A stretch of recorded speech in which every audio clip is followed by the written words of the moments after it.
Aujourd'hui, Daniel nous propose une belle vidéo sur la réserve héréditaire. Parlons d'héritage. En effet, si vous êtes marié et que vous avez 2 enfants, en cas de décès, l'épouse recevra 50% du patrimoine, tandis que les enfants se partageront les 50% restants, donc 25 et 25 chacun. Mais que prévoit exactement la réserve héréditaire? Si vous décidez d'exclure votre épouse et vos enfants du testament, vous ne pouvez pas le faire.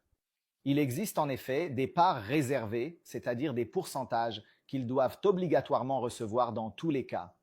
Pour l'épouse, cela correspond à 25%, et pour les enfants, le total est également de 25%.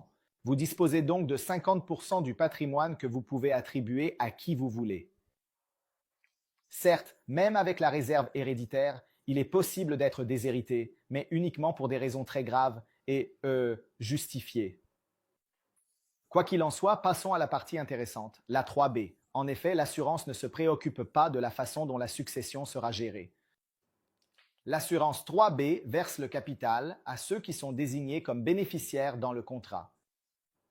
Ensuite, que peut-il se passer? La personne ayant droit à la réserve héréditaire peut faire valoir ses droits avec l'aide d'un avocat et intenter une action en justice pour obtenir au moins ses 25%. Donc, dans une telle situation, il est beaucoup plus difficile pour quelqu'un de faire valoir ses droits afin de récupérer ses 25%. Il doit intenter un procès, il doit dépenser de l'argent et, en face, il y a une personne qui a déjà reçu immédiatement le capital et qui a aussi les moyens de se défendre. Quoi qu'il en soit, cela dit, la 3B n'est pas un outil pour léser la famille. C'est un instrument qui sert à protéger différentes situations.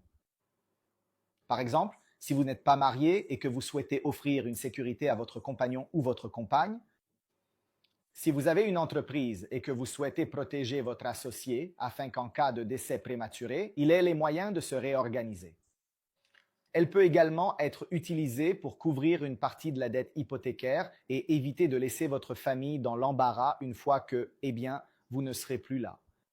Dernière raison, mais non des moindres, la 3B ne fait pas partie de la masse successorale. Cela signifie que si vous avez des dettes, mais que vous possédez tout de même un patrimoine au sein de la 3B, en cas de décès, les héritiers peuvent renoncer à l'héritage, mais recevoir tout de même le capital de la 3B.